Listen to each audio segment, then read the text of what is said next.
শুরু হয় কড়া নিয়মের মধ্যে। তাদের সুরক্ষা পোশাক, হেলমেট ও অক্সিজেন মাস্ক পরে বিশেষভাবে প্রশিক্ষণপ্রাপ্ত নিরাপত্তা কর্মকর্তাদের তত্ত্বাবধানে কাজ করতে হয়, কারণ একবার দুর্ঘটনা ঘটলে তা ভয়ঙ্কর হতে পারে। 2021 সালে ভারতের মুম্বাই সমুদ্রের ওএনজিসি প্ল্যান্টে এক প্রবল ঝড় আঘাত হানে, যেখানে 80 জন শ্রমিকের মৃত্যু হয় এবং অনেকে নিখোঁজ হন। সমুদ্রের মাঝে 200 কিলোমিটার প্রতি ঘন্টার গতিতে ঝড় এবং 30 মিটার উঁচু ঢেউয়ের মধ্যে থাকা কল্পনা করলেও গা শিউরে উঠবে। অন্যদিকে যারা স্থলে কাজ করেন তাদের অনশোর ওয়ার্কার বলা হয়। তাদের কাজ তুলনামূলক সহজ হলেও এখানে আগুন ও বিস্ফোরণের ঝুঁকি সব সময় থাকে। পেট্রোল ও ডিজেল উৎপাদন প্রক্রিয়ায় তেলকে প্রথমে বিশাল ট্যাঙ্কে গরম করা হয় এবং এটি বিভিন্ন স্তরে পরিশোধিত হয়।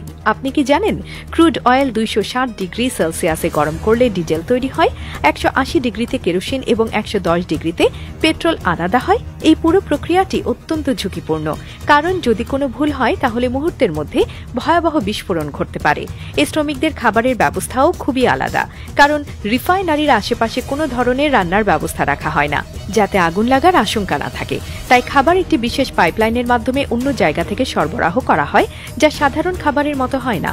তাদের জন্য প্রধানত ফ্রোজেন ফুড ও বিশেষভাবে প্রস্তুত খাবার পাঠানো হয়, যা সহজে নষ্ট হয় না। এই কঠিন পরিবেশে কাজ করেও শ্রমিকদের বিশ্রামের সুযোগ খুবই কম। তারা প্রতিদিন 12 থেকে 16